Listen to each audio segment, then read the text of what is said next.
Hi, this is Margaret again, and now let's go look at some of the standards for making drawings. I've opened the lectures folder here under our class, and you'll notice that we have some PDFs. Those go with your first assignment, and we have some things that are labeled PowerPoints, and when we're talking about lectures, we want to go look at the PowerPoints. So we just looked at number 1, the introduction. Now let's go look at number 2, and we'll think about why do architectural drawings look the way they do. So we're going to look at PowerPoint number 2A first. I'll bring that up. And one thing I want to point out, when you open a PowerPoint, I sometimes put notes down in the notes field at the bottom of a slide.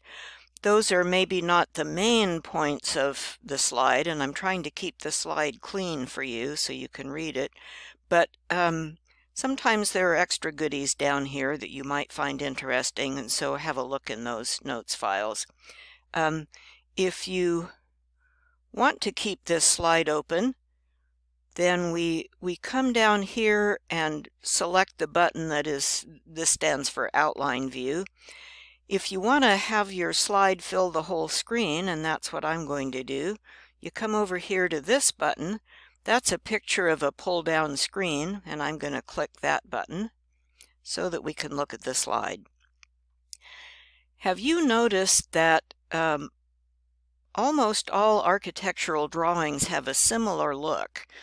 Let's look at why they have a similar look. We all do them approximately the same, and it turns out there's a standard that architects and drafters have agreed upon, and it is called the U.S. National CAD Standard.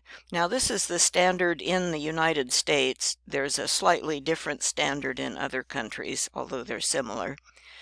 So we'll look at the U.S. National CAD Standard, or NCS for short. And it includes several features. Oops. We're going to go through these one at a time. After we talk about the CAD standard, we'll go look at title blocks and sheet layout. Right now we are on version 6 of the CAD standard. And this is what you call a consensus standard. It was put together by all kinds of people who are affected by drawings. Many of them architects, but also many of them construction specifiers. So the Construction Specifications Institute, or CSI, was also a part of this effort.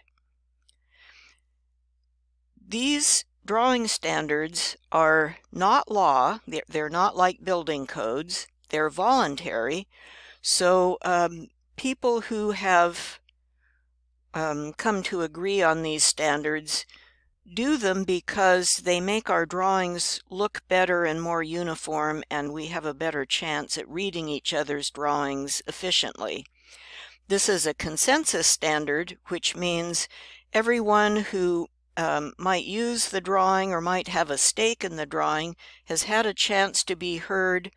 Everyone has input, and the final standard they come up with is something that everyone can agree on. Here are the modules that are contained in the CAD standard. We don't need to worry too much about this. This is a lot of detail, but basically you see modules that talk about the different elements of a drawing, from title blocks on through dimensioning and lines and so forth. And then there's a portion that talks about the layers and a little bit about plotting. We won't talk too much about that.